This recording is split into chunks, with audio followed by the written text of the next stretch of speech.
Locutors of Trek. On screen. Hello and welcome to Live Long and Podcast, the Trekle Trunk. We are your hosts, Davan and Dave, a.k.a. Plain Simple Tailors. And your very And own Locutors of Trek. Quite right. Seems I don't have a background on. Let me make this a prettier show for everybody. There we go. That's nicer already. Yeah, much better. There we are. Locutors Can't of carry Trek. it all myself. Yeah. Today we are here. We're digging into the Trekle Trunk. And what we've come out with here is IDW's Star Trek number 3 and 4 from 2023, the current year. What's that in star date? Ooh, where is this? Yeah, you got to start it right at the beginning of this here. Well, Dave figures out the star date. I'll get you star date. You and want your star dates? I'll get you star date. and also a comic we talked about on the Locutors of Trek episode before we split our show into several segments in shows in the science division here at Live Long and Podcast, and our own little subdivision of Locutors of Trek, of course, is the Ferengi, The Future is Female comic book. Oh, yeah. Right here. Great issue. That's a one-shot. I have still not got it. It's a one-shot. In the vein of some of the other... something, anyway. Yeah. In the vein of some of the other species-related one-shots they've been releasing recently that we've reviewed here on the Trekle Trunk, such as Star Trek Klingon, which we enjoyed immensely, I think I can say. And also Star Trek Trill, which I liked a lot, and Dave really liked. Oh, yeah, I really enjoyed that. Yeah, so these species one-shots have been quite good. Here we are. Looks like we might be Stardate. We pick up the beginning of chapter issue 4 at Stardate 55322.2. So we're somewhere in the 5500s, probably 55301 or something like that, around when issue 3 would start. It seems like it's a few days or a week or so before. Yeah, sounds good. So we might as well start off with Star Trek numbers 3 and 4. What do you think there, Dave? Written by Jackson Lanzig and Colin Kelly, and art by Ramon Rosanas. Did I spell that right? I hope I did. Rosanas. Yeah, it looks like Ramon Rosanas. Okay, good. Joe Eisman, pages 2 to 21. So we got a beautiful piece of cover art here with only a little bit of a hint as to what may be happening. And a little clearer shot for the thank you, viewers there. There we go. Yes, that appears to be Judge Q. Behind the very nice shot of the Theseus there. Yeah, I really like the amount of the ship we see in these two issues as well. You get some really good views of it from different angles, and you see some of the design choices that are getting made. So a quick yada yada of the first two issues. The Cisco is back. He's got his hand-picked crew, except for Data. He didn't handpick him. He got forced Data. But, it's not bad. Nothing wrong with that. You've got to be forced something. A Data, I mean, I'd take one. Not that I could own a Data, because he has personhood, of course. He has the measure of a man, you might say. Well, and so yeah, this something's killing the gods. Heads out to investigate the deaths of things they're choosing to call gods. We first lose the crystalline entities, right? And then some other ones maybe we're not particularly familiar with before that. But in issue 3, we find out if the Q are worried about this particular problem. So So the issue Prophet 3 sent Cisco opens. back to How deal many with it, pictures and do you have to throw up, Davan? images, The none, pages, just yeah. the I'm holding covers. them up. Just to yeah, you can hold them up every now and then if you want. Sure. So we Mm, open on this lovely page of Yep. Tellar of Vulcan, I Yeah. am Tellar, a Vulcan of Starfleet. Interesting character, new character for the book, as far as I know. Uh, Yeah, who's been, well, quite, he's clearly a genius. He's got a number of scientific awards and things, that sort of stuff. He's a young Vulcan. I doubt he would be more than about 40 or so when, by the time he gets on to maybe in his early 20s when he's arriving here. I'm not sure. Given the dates, it looks like that might be the case. Um, but the story really opens on an interview between Dr. Crusher and Captain Cisco, in which she's trying to I like assess this. him once again. Yeah, well, that's pretty much what she's sent there to do. I don't think he picked her either. Actually, I think Picard sent her. Uh, Yeah, I think yeah, so too. And she kind of comes clean during the beginning of this, saying what she's really trying to do is figure out whether some of what she is understanding to be physiological changes occurring within Ben Cisco's body are making him something that is demonstrably no longer human. And I think at that point, the question becomes, is he able to retain his Starfleet commission and command if he's sufficiently transformed, right? or at least, yeah, no longer himself, whether he's human or not. If it, is he control of all his faculties or not? Um, Precisely. And that for the doctor yeah, is, of course, the impending question. Do I have to remove him from command at some point? Which is, she's sort of a kill switch in this whole scenario, right? and she's a good person to send to do that because she'll relieve anyone of. She don't care. Like, she's done it to Picard, Yeah, and or at least she threatened reminds a to. bit of her resume here, which is cool. Yeah, true. She's like, I was the only one left in the universe once, so like, you're welcome because I saved it because it was just me. So Yeah, it's just, yeah.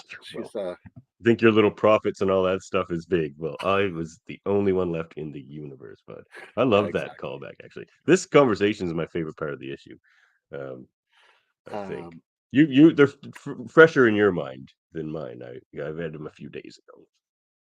yeah, I thought, yeah, Crusher was really true to her later series, like season 5, 6, 7 characterizations of Crusher.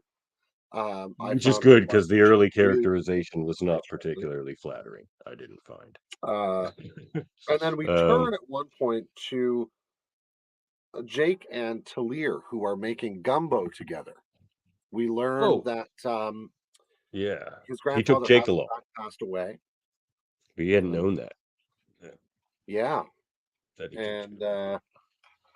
as they're making gumbo, the something is on the ship. But interestingly, Definitely not Grandpa Joe's Talir, gumbo because he took that to that the sort of grave. senses it, right? He senses something's not right.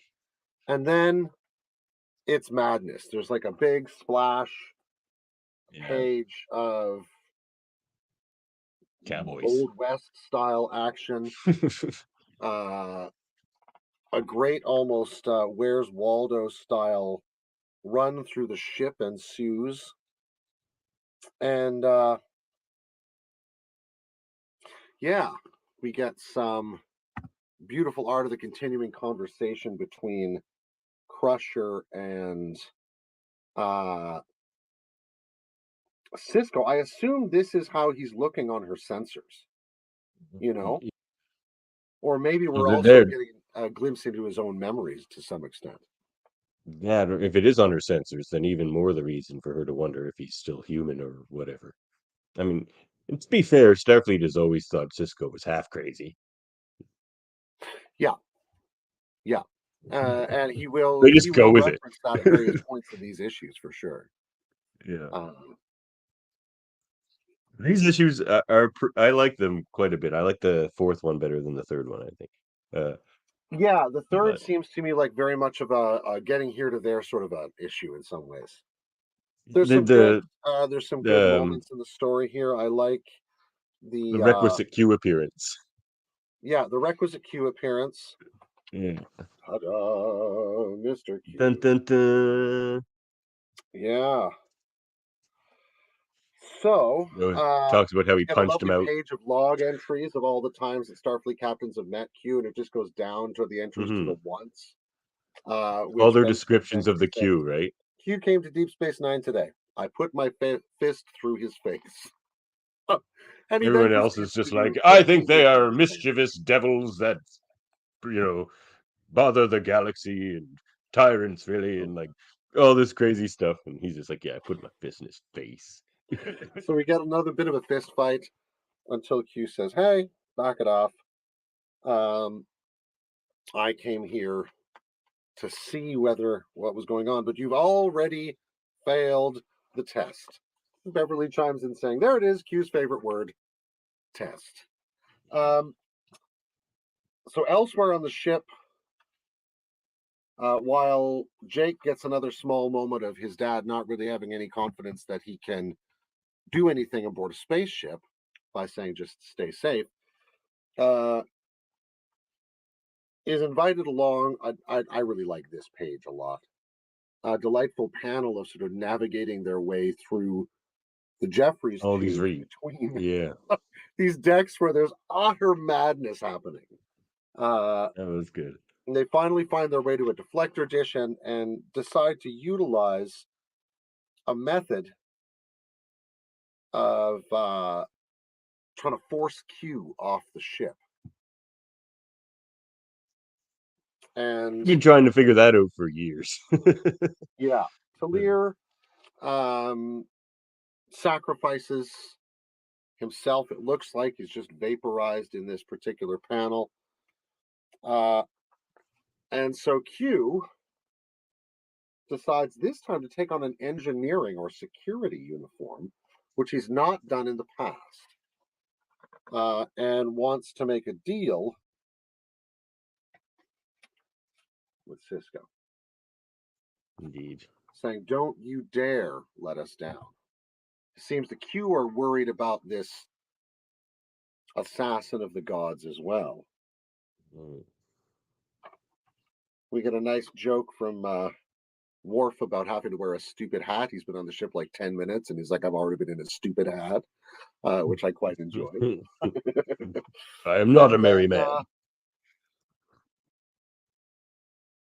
then we come back to sort of page which beautifully mirrors the other end. But what we see here, just a moment, where there's gumbo getting eaten, there's all sorts of stuff. Beautiful things are happening. But Tellar here in the middle Mm. looks like still has a wound of some kind. Mm-hmm. And that, I think, remains an enduring mystery for this story so far. What does Mm-hmm. that wound mean? And did it carry through from before Q reset everything?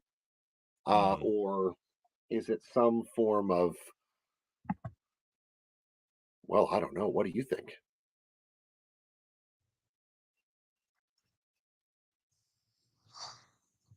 I never really thought about it. I was just waiting for the reveal. I don't know. I don't really have a good guess on that. Like, I feel like it's to do with a story element that hasn't been introduced yet. That's possible. Yeah.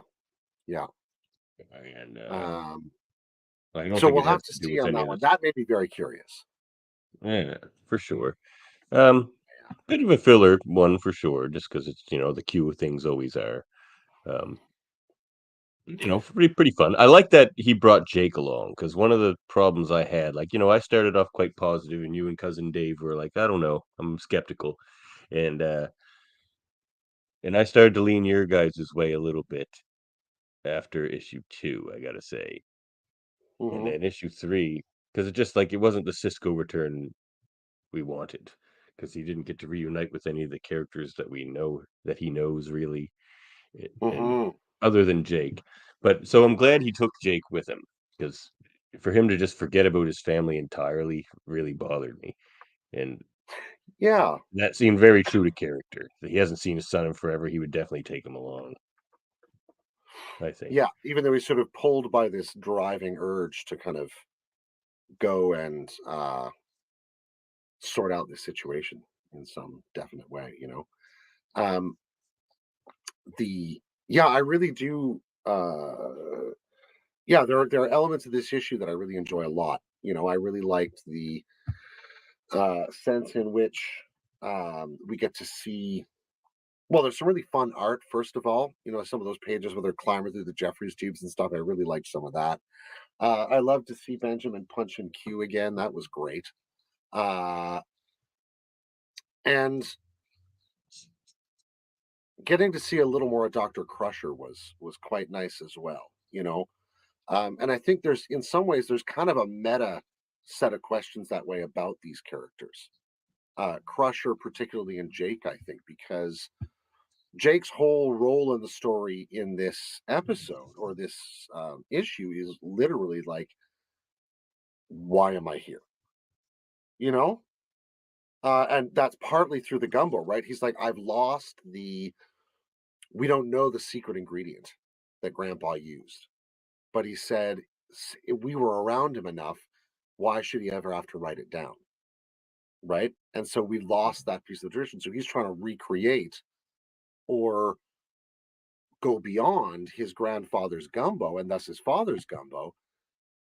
But it's like, it's a really beautiful moment, right? It really struck me as they Yeah. really get the problem of Jake in this story. And they're kind of trying to tell you that on the page is that he's saying, like, I've also lost my dad in a way that I haven't had redeemed to me even in his return, right? Like he's back, but there's still something that's not that he's wondering if it's there. You know, it kind of reinforces that main question of is he human or is he becoming something different? Uh, The but it person I also knew really ever lets you return. see Jake. Like, yeah. Sorry, I think I interrupted you there. Oh no, or more like I interrupted you. Probably this seems to be a slight lag, but um, but yeah, It's stuck in an endless loop of no, you first, sir. No, I do insist. well, I do enjoy the nod to Grandpa Joe too. When with Grandpa Joe, sort of Jake saying about him, he was like, Grandpa Joe's just like all you guys had to do was pay attention, and you would know my recipe, but you like didn't bother. And, like that's what Oh, and Grandpa that's a Joe was nice always other saying to side, them. right? Yeah,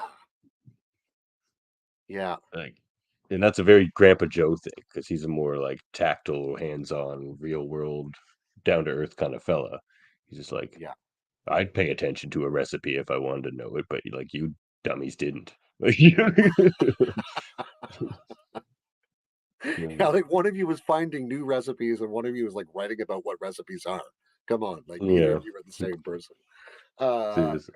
and you know, that's not necessarily wrong with them, but you can really feel that sense of Jake's experience of the passing of time as a series of um moments beyond retrieval, right? Which his father has had a lot of the opposite experience of, right? He's been omniscient Yeah. and omnipresent to all space and time, you And he know? never gets to remember any of it, Well, that's really. true. He just has that weird longing, you're right, Yeah. for it again. Yeah. Uh, It's a it's an interesting predicament they put Benjamin Sisko in, those prophets. So, being the emissary is not the easiest job, gotta say. no, it's And I like just watched an asking episode recently. He's just like, "Why are you guys always so damn mysterious?" He's like yelling at the prophets. He's like, "Enough with the damn mystery. I've got like an hour to figure this out, and I don't have time for your like yeah, exactly. gibberish." Like, You're just going, but Cisco is afraid. Well, yes, obviously. Thank you. yes. All So right. Dave, I wonder after issue 3 there, where are you on this story from where you started after like issue 1? Um,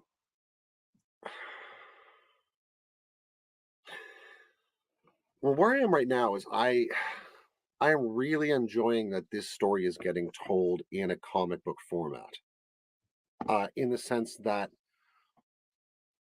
there are moments you can dwell on in this medium that I think film doesn't handle as well.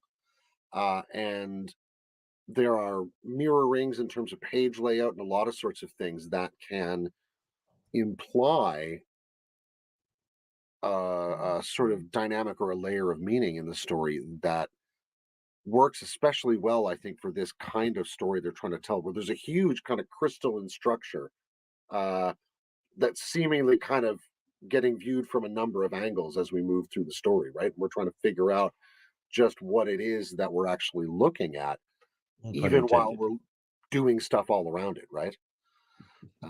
So I really like it in that respect. I don't,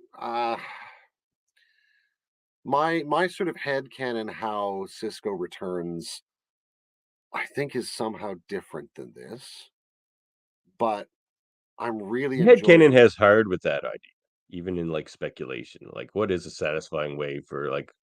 Because Cisco's at his best when he's not dealing with all the profit nonsense. I find when he's just being the kick-ass Starfleet captain is my Mhm. favorite.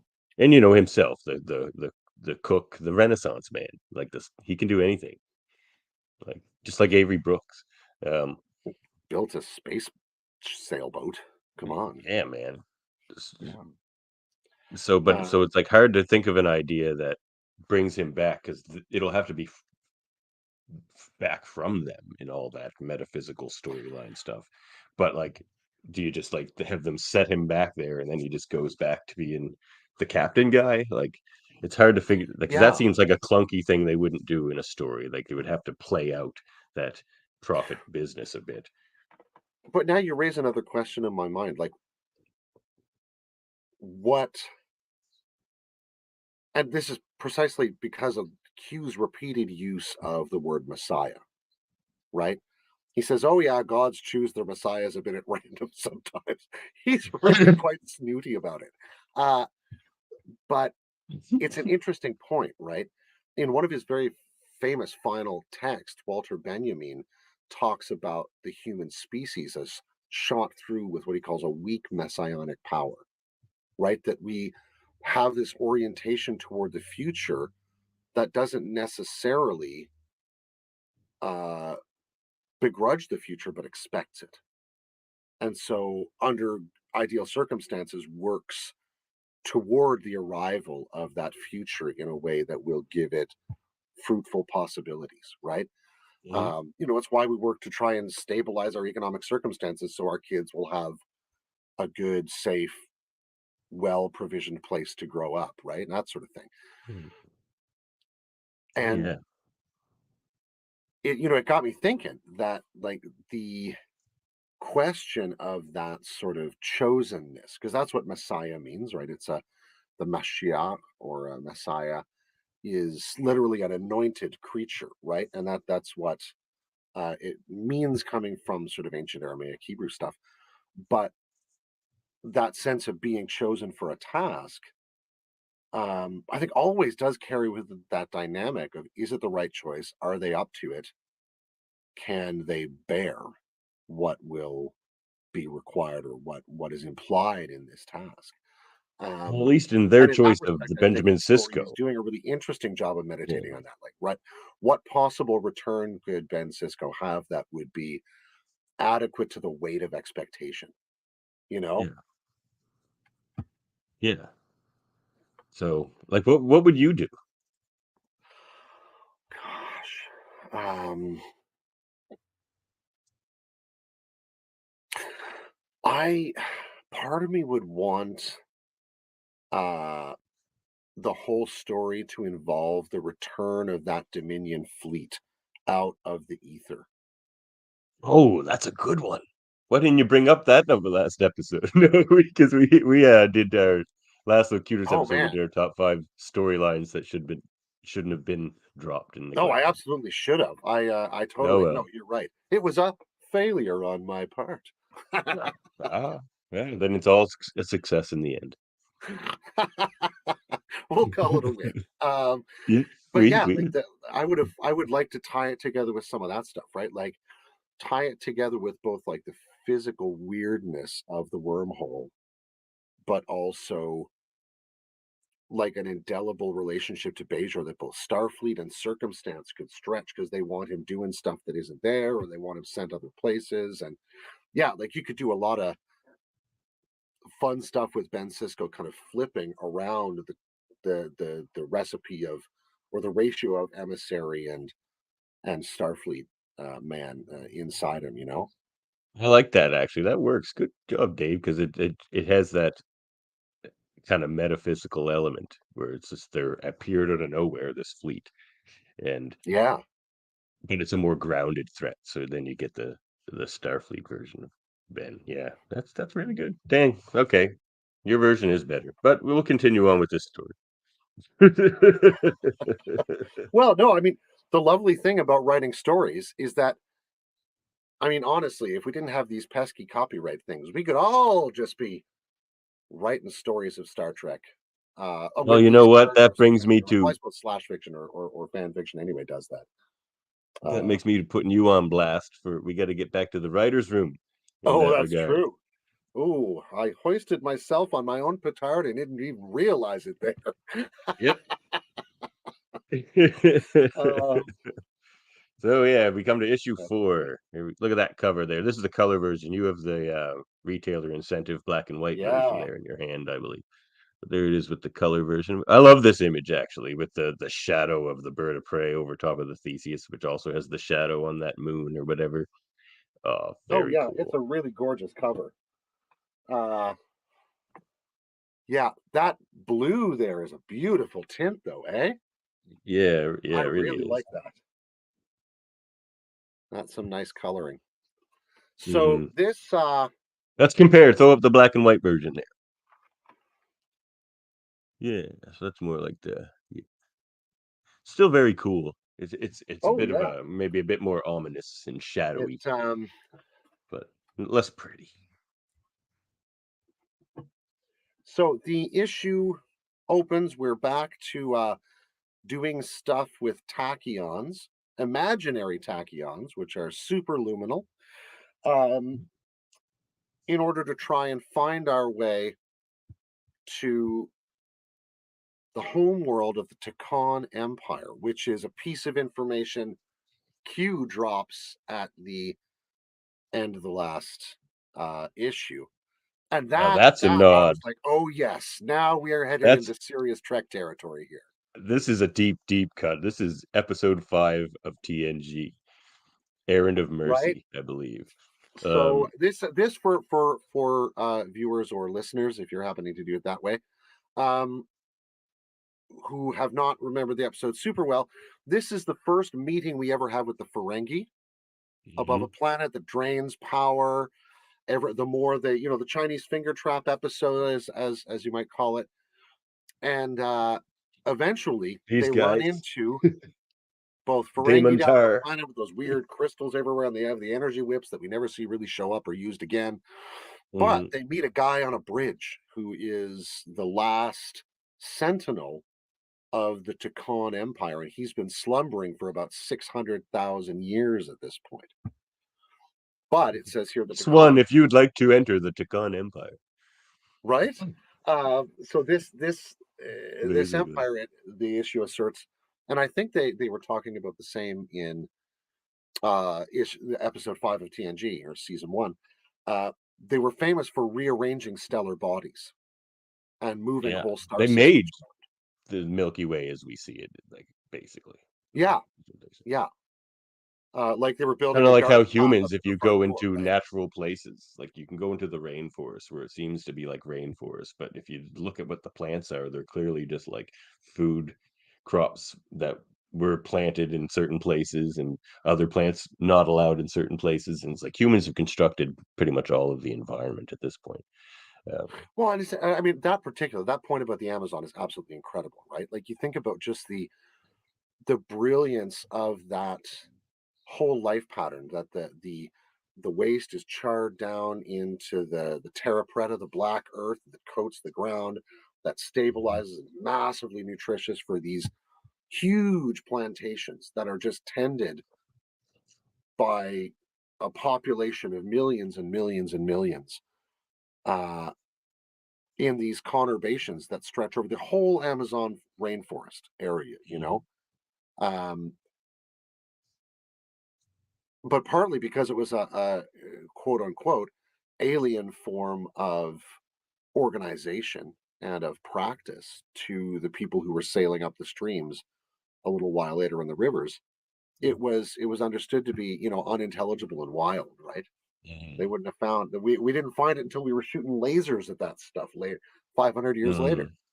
Yeah. And here they mapped the entirety of subspace in one night. Yeah, that was quite the feat. It's an impressive feat. It is, yeah. But There's a lot in this issue. Though I will say, like, I wanted the point you made earlier about you're glad that this story's in a comic book.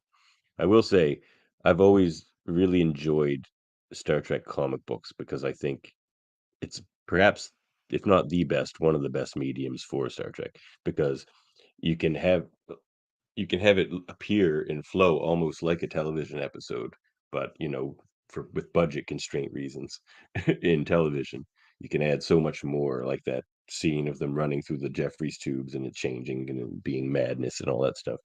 And it, especially with Deep Space Nine, the Deep Space Nine comics, you can have Odo really be a changeling, the things he can oh do. yeah, And because that was one thing about Deep Space Nine, watching it, you're just like, for a changeling, he mostly just stays as this guy. He's just he this does guy. become a duffel bag on a couple of occasions, and Duffel a bag. few other things. But yeah, it's What's he definitely doing? one of those things where the Being small Falk. screen is hampered by its budget. I'm sorry, you may be hearing my Yeah. dog losing his mind in the background as well. I don't know. I hope it's not Down too Apollo. well. I can hear him. Yeah, that's funny though. Yes, Down bold Apollo. Apollo is telling someone that they shouldn't have knocked at the door. I think. Big tough Amazon guy is getting scared away right now, I'm sure. Oh Yeah. well, he thinks he's a toughie. Davan's Yeah. met him. He's a goofball in the end. Yep. But well, he'll just accidentally eat your baby. He won't do it on purpose. oh yeah, he'll just run his giant stupid head into you, right? Bonk. Yeah, Yeah. I've worried he's concussed me more than once when just trying to play. So He's just got a big hard head. guy. Yeah, yeah. Okay, so moving on into the issue, the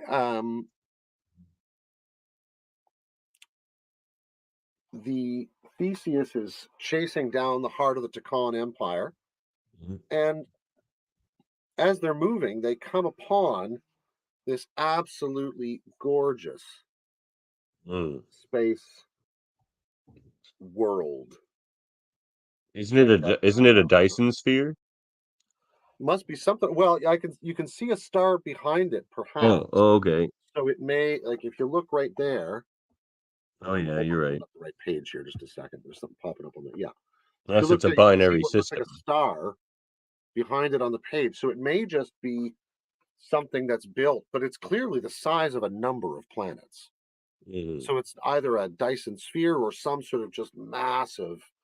It'd encompass a planet. There could be a planet in there. Yeah, that's true.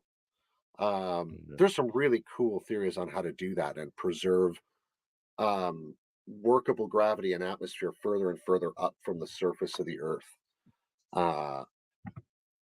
So you sort of effectively used it all up, and at the very edge, even though you still got breathable atmosphere, you're kind of floating around at about 0.8 G or something, right? It'd be pretty cool. Yeah. I just want a space elevator, man. That'll just make the whole thing so much easier. I know. I've been wanting a space elevator for so long because it seems kind of practical and within our grasp. It feels like it should be at this point, just right? A tether, like they do on Voyager. It's a tether, Elevators just, it sounds a little less possible when you use the word elevator, but if you just think of it as a tether. Yeah, it's true.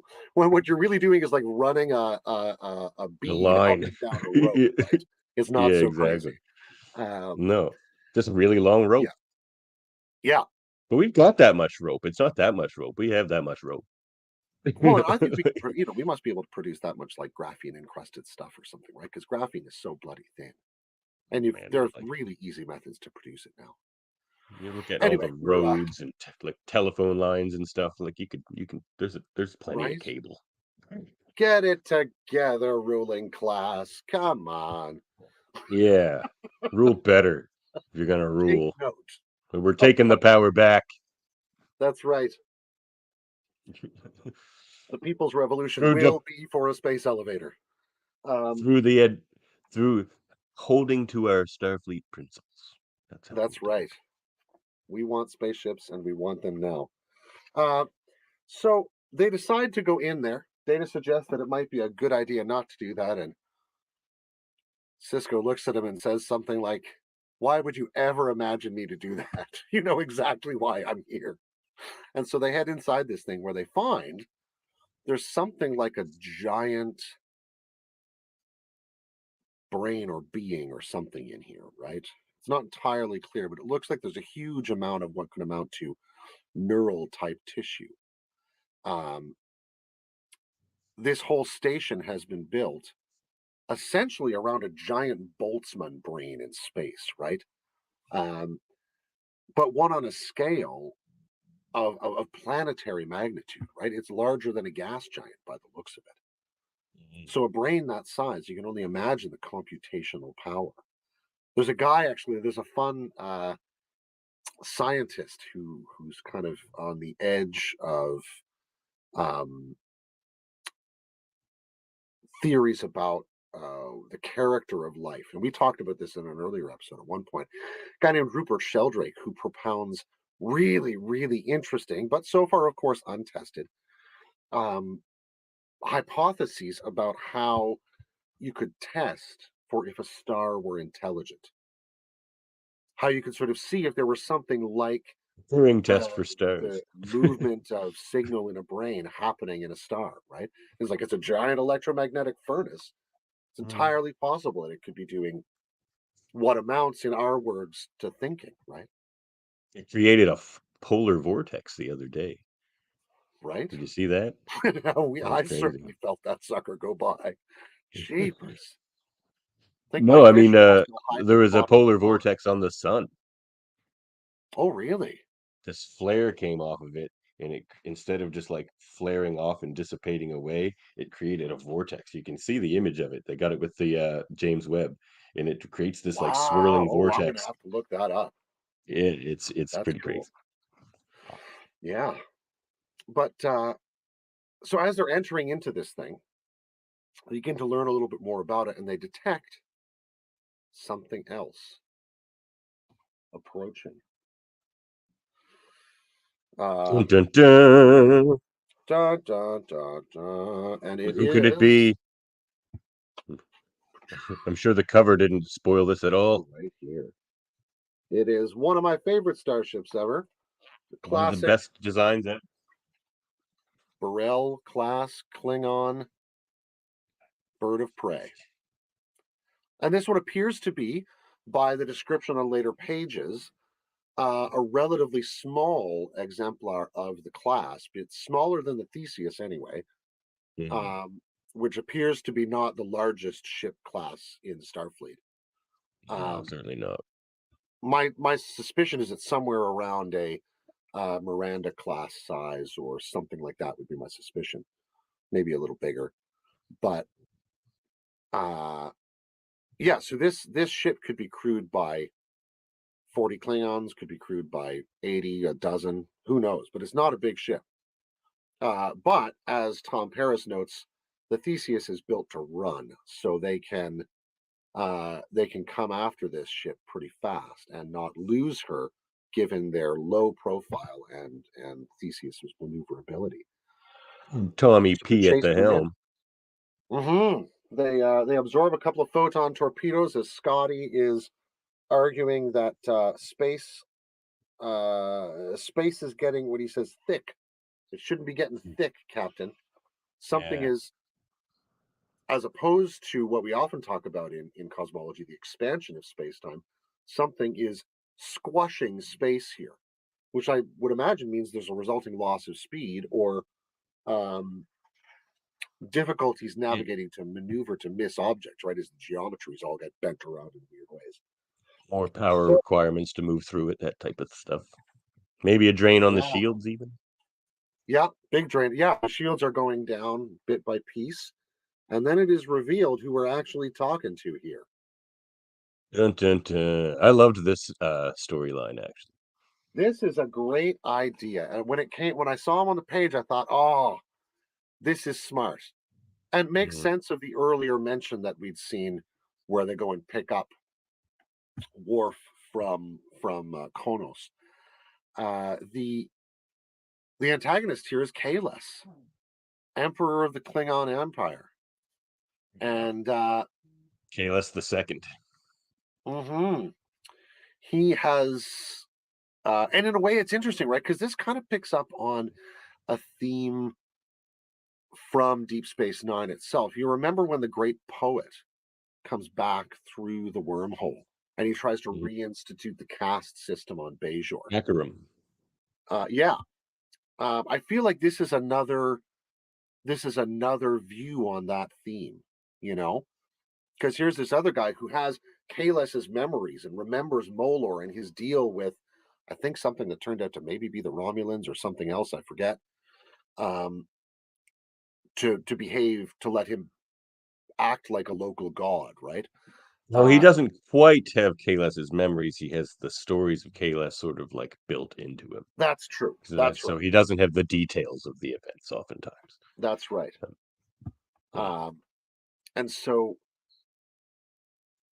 what he's decided to do is finish Kahless's work, right? He's like, well, the Klingons killed the beating Klingon heart, killed its own gods.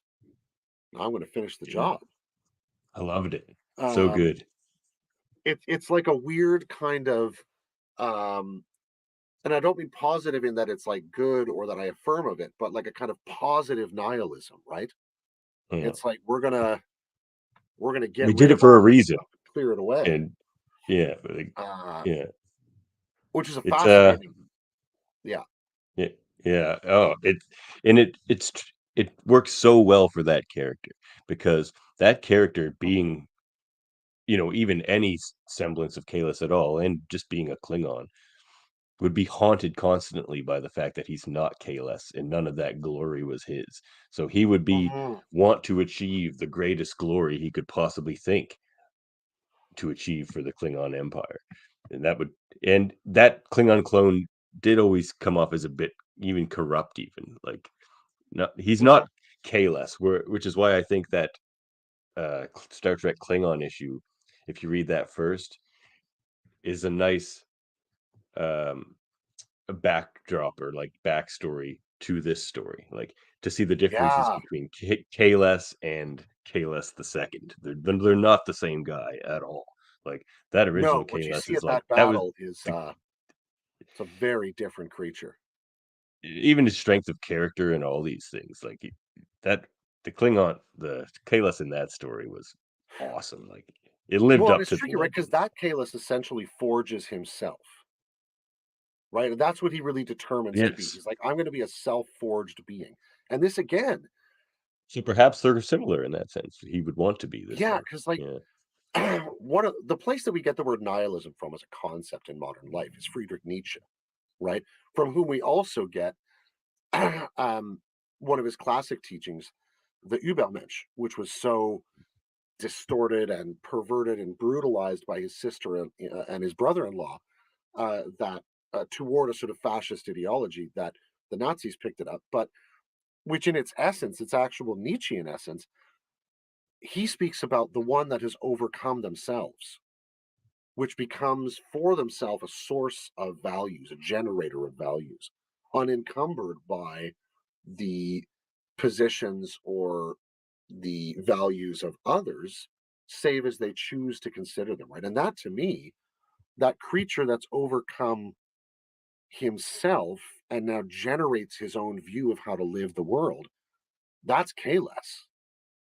That's also Starfleet officers, at least how they see themselves, right? Or like the best representations of them. Absolutely. Now, the thing that especially Picard, I feel sort of makes Kahless beautifully Nietzsche in this regard is that he positions the nothing, or what he'll call the abyss, the nihil, as one of the moments in that, right? He's like, you can get trapped gazing into that abyss and you become a monster. So it says in, in Beyond Good and Evil. But to gaze into that, realize that, the only grounding I'm going to have in my life for my values, for my actions, for the true concreteness of my beliefs is me, ultimately, right? Because I've got to do it and choose it and enact it. That, he says, is a liberation past that sort of nothing, that annihilation, right? The nihilism. Because that's what he's really looking to do in his whole philosophical project. And I feel like Kalis is seeing his society at a moment of annihilation.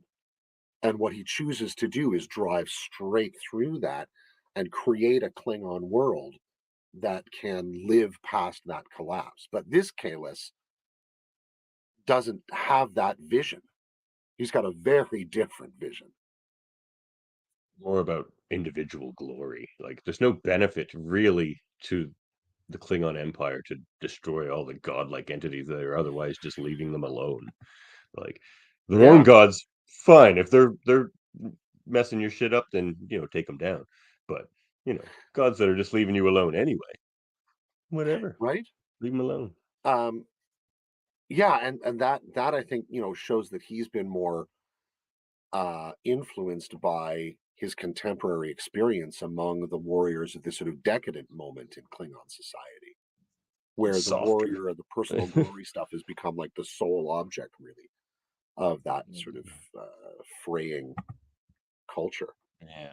Yeah. Oh man, this is my favorite issue of the whole series so far. Me too. It's very good. It would make a great episode of Star Trek. Oh yeah, yeah, absolutely. It would make a great episode of Deep Space Nine for sure. Yeah. So, yeah. See, this is the thing. So I'm so up and down with the story as a whole, as far as the headcanon goes, because it didn't give me everything I wanted about the original Cisco Return, but I love this. Yeah. And I like Yeah, a like lot of the other stuff too. the story is being told really, really well. Yeah. And that I'm enjoying about I'm it very much. I'm still there for it. It has to lose me. I'm there for it. Right on. I'm But this still issue was a suspending better one. judgment till we Yep. see the whole run, I think. Oh, me too. But Yeah. I like where we're at. This was a good issue, especially if it This is a focuses more great on this. twist, man. Ooh, hmm that was good. And he's such a good adversary. I always wanted him as an adversary, kind of. The second Kalis, because Classic he's Federation not versus Kalis. Klingon You fight. want to hate him, especially after reading that comic book issue. It's like, no, Well, screw this big Kalis.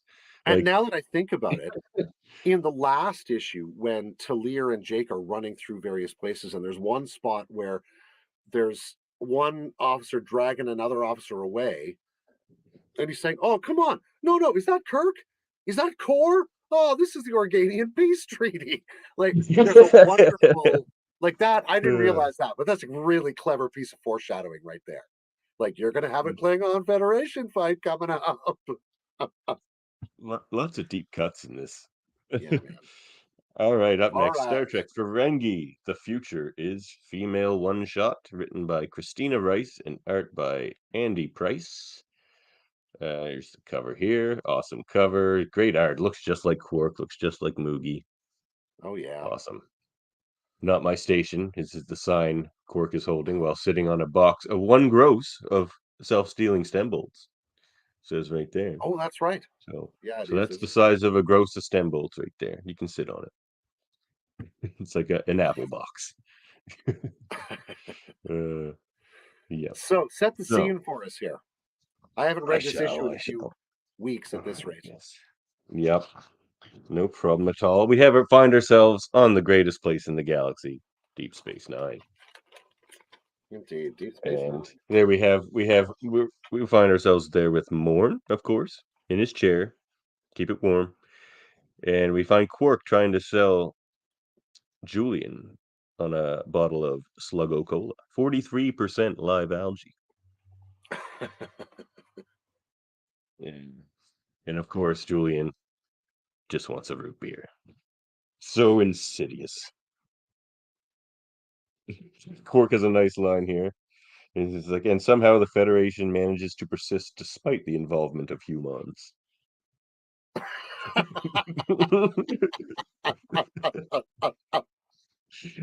And Bashir's just like, indeed, we do persist. Such a Bashir thing to say. Oh man, Quark's frank appraisal of humans is, I think, just one of those like deflations for the balloon of our head that we always need. Nice shot of Quark. Yeah, he really is. And he's just feeling a little Great off. He art. says maybe he's due for a Moogie visit. But why he says should I want to leave this wonderful latinum generating establishment? And then he sees what we see as someone in shadows in a cloak. But Quark knows who this is, or at least sees more than we can see. So he follows this individual, passing our favorite, the original Tailor, on the way. There's Garrick there. Indeed. Who says, Quark, has the latest shipment of Kanar arrived yet? And it has not, unfortunately for Garrick. It has not arrived. The Dabo table, unfortunately, Lita says, has been paying off big all day. Ooh. So Quark says, put an out of order sign on it. And he'll take a look at it later. Interesting image here. There's Cisco coming back from playing baseball on the holodeck. Dax there, Worf. So this, I don't know if we get a star date, but this takes place This is set somewhere season 6 or sometime, 7, or season 6, I would suspect. yeah, sometime after, a fair bit of time after Moogie starts wearing clothes and Yeah. all of that kind of stuff. What is that? Family Business? Maybe that episode. Yeah. So Quark is following this person and like, sees them go into a doorway. And Odo's here.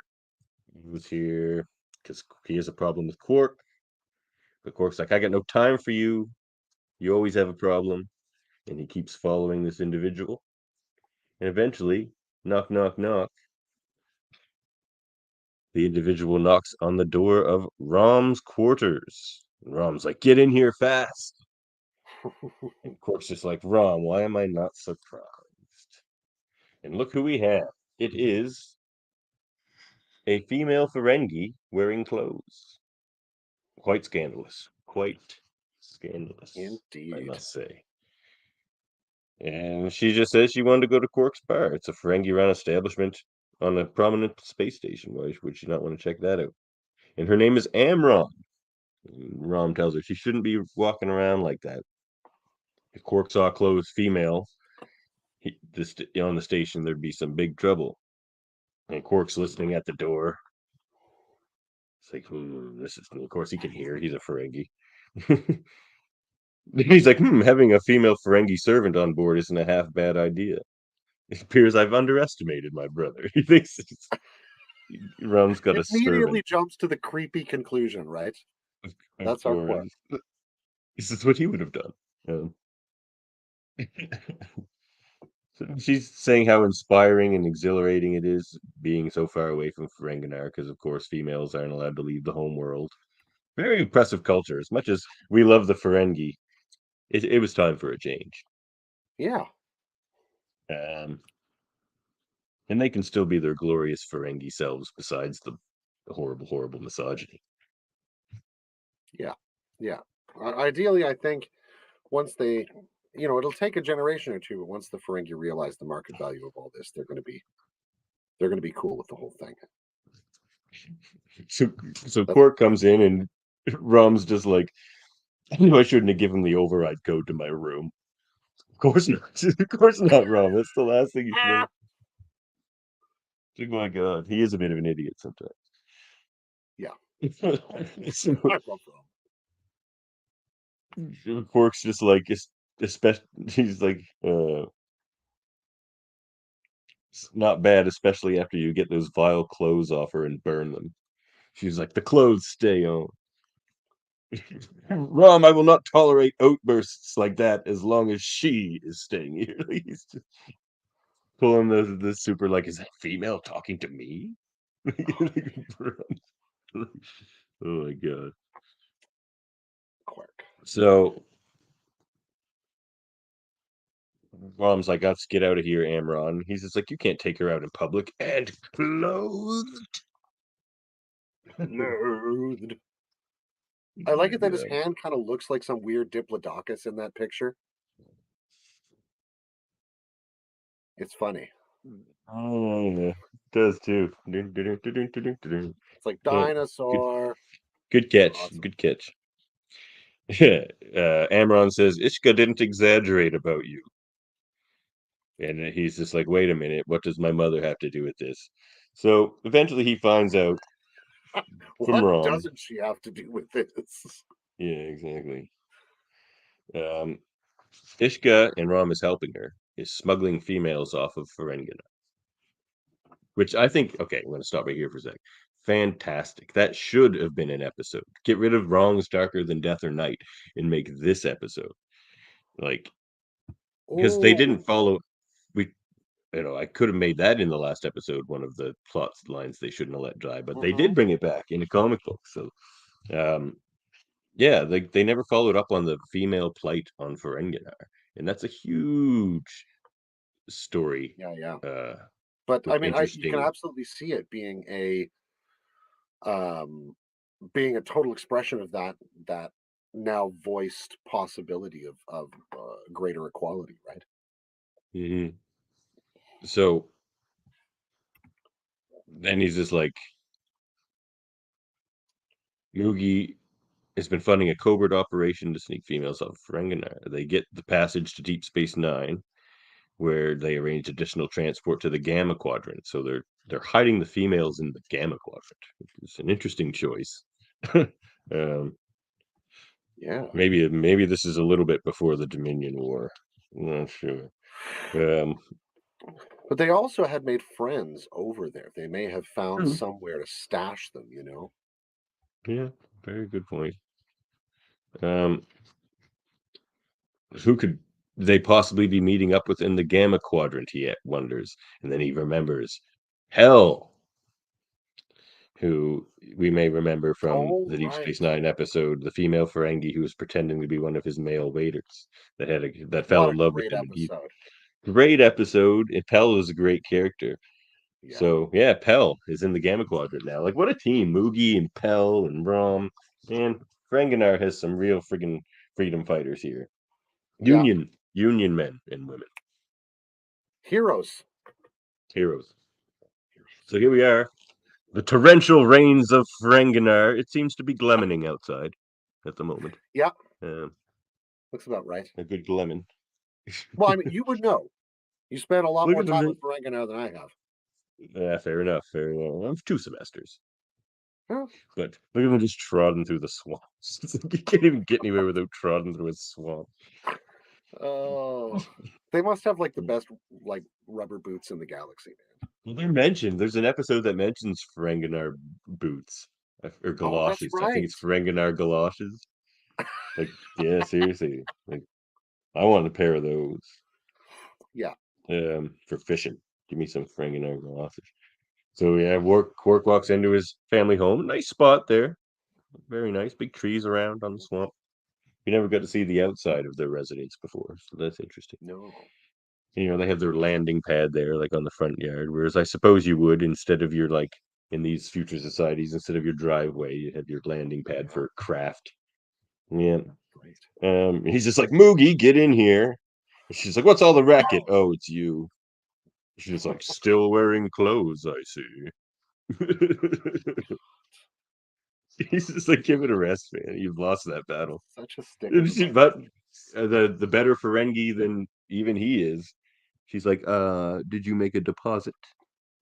To enter someone's home, Nice. you have to pay them.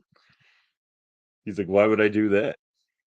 She's like, if I'm going to get yelled at in my own home, you're going to pay for that privilege. I love Moogie. Moogie's the Oh, best. she's awesome. he's just like, tell me what you're doing with these insane plans and that sort of stuff. She's just like, you're a good Rom, you're a good boy. She loves Rom. Of course. So Yeah. Moogie's been funding this whole thing because, as we know, Moogie's shrewd in business and has managed to make a fair bit of Latin. Yeah. And so yeah, she's. Oh no, she says that's not true. My bad. He accuses her of that. She says no, they've been funding their own passage. Fair enough. What she's doing So is other helping females are to out there. undertake business. Yeah, And I exactly. would The other suspect what females she's are making probably profit. doing, if we looked into her accounts, she might be Mm-hmm. doing something like the sort of microcredit loans that were really popular, and I think still are Oh in many sure. cases in Southeast Asia a number of years ago, right? That were like very, very small amounts that would let somebody sort of get their way going, and then if they had the lobes for it in Ferengi society, they could run Mhm. with it from there.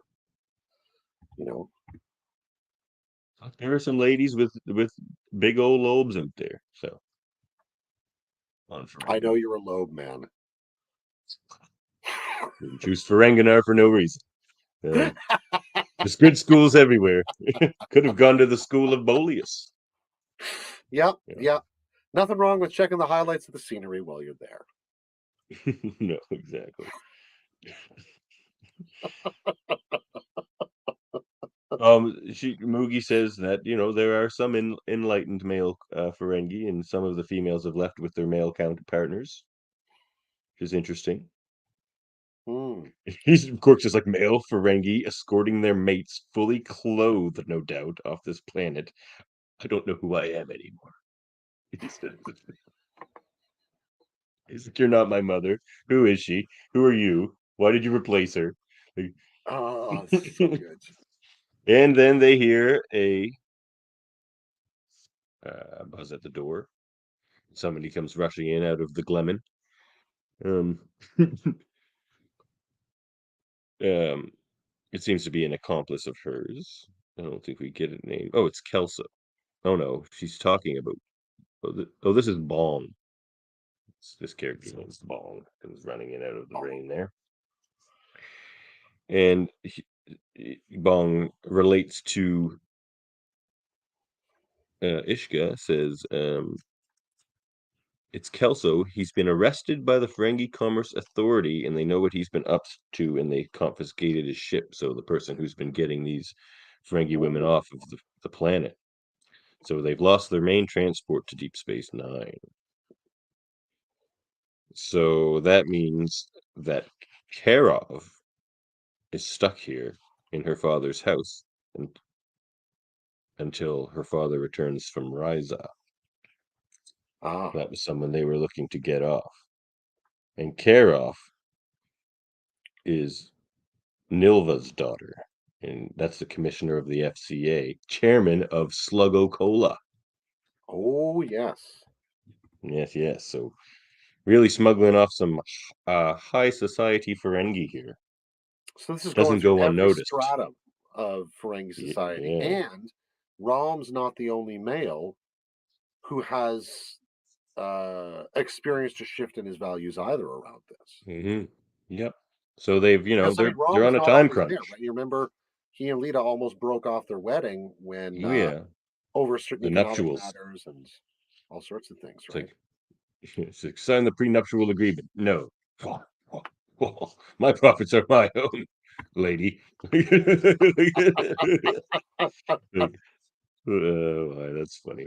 So yeah, they have it until the guy gets back from Ryza. So they're on a bit of a time crunch, and they're just like, we're screwed. Ishka's like, no, we're not, because my two boys will do it. They're going there anyway. I mean, why not? And then who enters through the door? Brunt What? FCA. FCA. I love it. And of course, Moogie's, yeah. Jeffrey Combs in a comic book. Oh, yeah. It's still great. Yeah. Liquidator Brunt. What an unwelcome surprise. Sadly, your clothes are not a surprise, Ishka.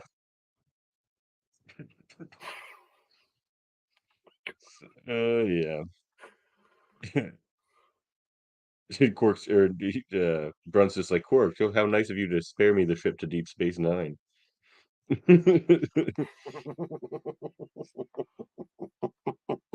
Always wants to destroy Quark. Okay, so he's there because he claims a rule of acquisition has been violated. And they're like, which one? He goes, for starters, Rule 94, females and finances don't mix.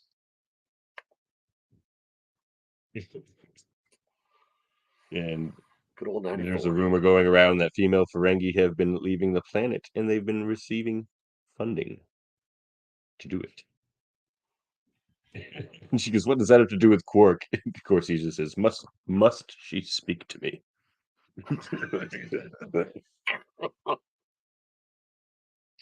Oh, God, Brunt.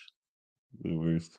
But he also says, why it has to do with Quark and why Brunt is here after Quark in the first place is because when a female violates the rules of acquisition, it's the head male that must atone. So he gets to come after Quark. Gets to come after Quark, which is, of course, his favorite thing to do. Oh, that makes his day. It's like such a personal vendetta that doesn't really make a lot of sense, other than that he finds Quark offensive for not being Ferengi enough. Like, yeah. And Rom just is like even worse. His whole family Quark really is like the most ideologically Ferengi guy in his own mind that he can imagine, right? Yeah, exactly. It's always his first instinct, but he has a conscience that overrules it sometimes. That's true. That's true. Yeah. So in some ways, Brunt isn't really wrong. You're right. That's true. Yeah. Oh no, he's not. But he's just like, they're like, you don't have any evidence. Get out of here. He's just like, you will regret not cooperating. And he walks out into the rain, where of course there's a bolt of lightning, and it looks extra ominous because it's Brunt going in. It's pretty great. I love the art of this so much. Yeah. And Quark's is like, oh no, he's gonna make sure my license gets revoked. And then Quark starts quoting the rules of acquisition. Rule of acquisition number 6: never allow family to stand in the way of profit. And the bar is the best opportunity I've had, and I'm not going to jeopardize it by helping you. She goes, what about rule of acquisition number 62? The riskier the road, the greater the profits. Dun, dun, dun, dun, dun. Quark stops and says, how much profit we talking about? And she's just like, dude, it's the daughter of the Sluggo-Cola chairman. Bars of gold-plated latinum. He's like, how many bars? She's like, look, just do it. He's like, okay, I'm in. So, yeah, here's the plan. Yep. So they're sneaking over to the Sluggo mansion. Very cool. I love their architecture. I love how rounded and like earthen mound it kind of is. Yeah. Even some of the concept art for their space stations and things continues that. It's really lovely. Look at the slugs at the gateway. The golden slugs instead of lions. Oh, that's a nice Of detail. course, his door has like a giant bottle of Sluggo-Cola on it. This is pretty great stuff. I love this issue. And there's Nilva's daughter in there. Truck nuts or something like that, you know? Oh, they would. Yeah, truck bars of latinum. Yeah, well, just truck lobes. Oh, truck lobes. Yeah, you're right. There's definitely truck lobes. There she is in a dress. Quite scandalous. Quite scandalous. So yeah, then where's that crook Nilva? Quark says, my latest shipments of Sluggo-Cola have only 39% live algae, and this thievery will not stand. He's just confronting her about her father's business. She's like, I don't even know who you are, man. Like, yeah. And Niska's just like, shut up and move out of the way. Let's get out of here. We're here to do a job. He's just fighting with everybody. Because guards have shown up. So they're running. They're running out of there. Running out of the Sluggo mansion. And after their first running through the streets. we very rarely see Ferengi fight anything. So it's really interesting. Really. here's like a shot we get of like the actual sort of like city streetscape of Oh, Ferenginar, look at that. which is interesting. Oh, yeah. Yeah. So Wet still city have power streets. lines, which I think is weird. Huh. Yeah. Seems a bit antiquated, but maybe there's no profit in not having power lines, or there's great profit in having power lines. Yeah. There is. Just You ask can the meter power that stuff, companies. right? Any kind of Yeah, range power, you can't do it. yeah. Another Construction nice fee. cityscape shot there. I I love the way like the that. shadows like loom that Yeah, way. yeah, good stuff. So So then they're moving basically making along. for the spaceport, right? As I recall. Yeah, yep. Looks like we're making a run for it. Get on that ship. Let's go. There they go. Yep. See, there's the spaceport, and there's a lot of Oh, different ships taking off already. Very oh cool, yeah, different those designs lovely there. Ferengi Marauder shaped there. ships. Yeah. One Marauder. The other ones are like this one's really interesting. I don't know if you can see, but like the one at the very top there has a kind of an interesting shape to it. Yeah, it really does. The whole aesthetic of the Ferengi, like the richness of the fabric, the whole Yeah. thing is just Oh yeah. um it's Look so at this shot. Just a beautifully kind of good at shot. odds, but also kind of works with them, right?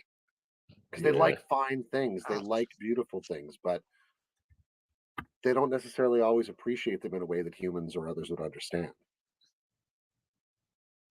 Yeah. Yeah. So, oh, sorry, man. I just was distracted there for a second. What was that last thing you said? It's like, oh, reading a comic book. I was reading the issue. I'm like, this is great.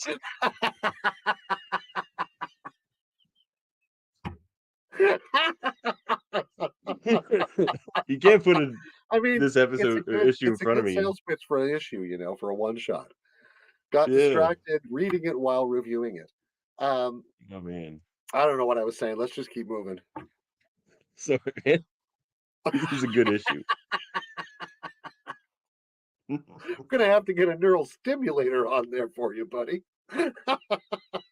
So they need a distraction. Moogie's just like, oh, I can do distraction. So Moogie's gonna be the distraction. She just walks up to them, the guards, fully clothed. Nice outfit. She says, I am Ishka, daughter of Adred, and I am here to demand equality for all females of Ferenginar. They're just like, it's a female, and she's wearing clothes? Don't just stand there. Get her! Nice. What are we supposed to do with her? They're like, it's hard to look at her with those clothes on. She's like, what's wrong, boys? They're just like, did she speak to us? The weight of taboo is just defeating them in their own minds. It's great. The way Ferengi men panic so hard, like they just lose all like semblance of themselves as soon as there's a clothed female or a female talks to them. They're just like, what is happening? Like, Oh man, cannot hold this together. Quark's just like, if nothing else, Ferengi are predictable. And then they sneak in. And then they get her back to Deep Space Nine, and Quark's back at his bar, and all is well. It's And a what do we have? it's a tight story. And he got paid though. He did get some gold plated latinum from Karov. Mm-hmm. And Rom's It's just like, you got to admit it, brother. Moogie sure has guts. And Quark's just like, yeah, I guess she does. And Bashir says, surprisingly, Quark, I kind of missed you while you were gone. Maybe it's time for me to try that Sluggo Cola. And Quark just looks at him, and he's just like, I better think you'd better stick with root beer. And that's the yeah. Quark ain't selling no more Sluggo Cola, I don't think. yeah. I don't think he's going to have much company with them. 37% algae or 39% algae. Give me a That's break. scandalous proportion. How are you even supposed to serve that to people? They might not even think there's a live slug in there. Yeah. So this one's super headcanon for me. Oh god, I would Well, love this. Would have been one of a great companion piece with like the Magnificent Ferengi and a little green yeah. man and a bunch of those brilliant Ferengi episodes. Yeah. This one is technically Maybe. feasible.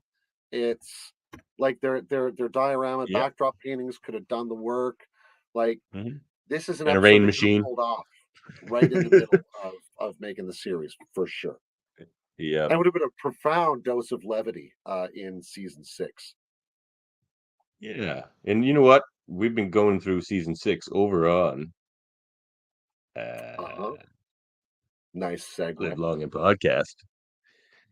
And there's some stinkers that I didn't like. Season 6 has its stinkers. It's got some of the worst There are a episodes of couple in Deep there, yeah. Space Nine in it. So they could have put this in instead, and it would have been a lot better. Gotta say, gotta say. Yeah. You okay? So Let's where get else out of can here. we You can, find you around, Davin? yes, exactly. Well, you can find us on Facebook, YouTube, and Twitch, and wherever you get your podcasts. Yep. We are the Locutors of Trek. Contact us at locutorsoftrek@gmail.com in the audio only version wherever you get your podcasts. This is a class, we are a science division production of. No, we're not. This isn't the science division. Forget I said that. This is our Locutors of Trek division. But we have a science division here at Live Long and Podcast, which is a proud member of the United Federation of Podcasts. This whole hierarchy, I get it confused sometimes. Which it's difficult. Folding into the larger org, it's tough. Not here at Live Long and Podcast. We have the Command Division where they review the shows. And, they're doing Deep Space Nine at 9 right now and Enterprise at 8. And, of course, Picard's coming back on next Thursday. So we'll be reviewing that. You looking forward to that, Dave? Picard I Season 3. think I am. I was really mixed on the second season, but I'm interested to see what they're coming up with for this year. Yeah, You know? that's where I'm at, too. I'm pretty hyped on it, Season 3, just to see everybody back, the band back together. And we have the Science Yeah. Division where we do things like Class L probes. We have Geek Oh, Tall yeah. challenges. We do all kinds of crazy stuff over there. Trouble with trivia, fun times. And of course, here we are at Locutors of Trek at the station, as we like to say. Right here. Where can you catch me? You can also catch me at X Rated, the X-Men animated review show. We're quite what are we, 9 episodes into season 4 now? I think so. We're getting there. This series is almost Right on. over, but it'll be just in time for X-Men 97. So we're looking forward to that. Check out my co-host Andre at the Graphic Histories podcast just today. His second part of his interview with David Cullen, comic artist extraordinaire, Nice. just went up. And also Hold Up, a movie podcast with me and Chris Murphy. Next up is our episode on journalism featuring Network. The Year of Living Dangerously and Nightcrawler. Nice. And the That Super is a Mater Brothers, they crazy review movie. the reality. What one? Nightcrawler. Oh, I haven't seen it. I haven't seen any of these 3 movies actually. So It's looking forward to it. Yeah, it's an interesting watch. Yeah. Fair enough. My co-host Andre over at X Rated loves that movie, so it's one of his favorites. Oh, right on. He said the same. He said he liked Atomic Blonde too, and I wasn't so big of a fan of Atomic Blonde, which I we haven't just seen watched that. for episode. Don't waste your time. You're not 14 anymore. So it's Super Mater Brothers. They review the reality shows. I think they're doing Survivor right now or very shortly. And there's the Mary Mater Marvel Society with cousin Dave, myself, and Jaemeel. We're going to be reviewing Ant-Man Quantumania as soon as it comes out, which is very, very soon. And you can also catch me on Fridays, like tonight, at KBBBL podcast with Francis and Baker. Francis, another Tailor, from time to time. Mm-hmm. And we're having cousin Dave on, and cousin Eamon, Dave's son, will join us for the Crepes of Wrath. And also check out the Hellbound podcast with Alex Blackburn, Michael Chan. They talk about horror. I think they just have an episode that just came out as well. Check that out for sure. I'm going to. And Trivial Debates. Next up is about love for Valentine's Day. The next Trivial Debates. They're debating the finer points of love. Amore. Yeah, the finer points of amore. Get a little bit of Ars Amatoria going on there. It'd be lovely. Well, that is all of us here at the United Federation of Podcasts. So why don't we get out of here? Any final All right. thoughts? Well, this is fun. I love opening up the Trekle trunk. I'm looking forward to doing it again soon. I hope they get that next issue to us pretty fast. I want to see where it goes with Kalos, man. I want another one of And those species one shots. They're great. And the spin-off will be coming out soon too, where Worf's getting a Really? spin-off out of this story. I think it's called Star Trek Defiant, and has his team that features Oh, Lore and B'Elanna Torres, among others. So nice. Very interesting. Well, on shall that we? exciting note, end transmission.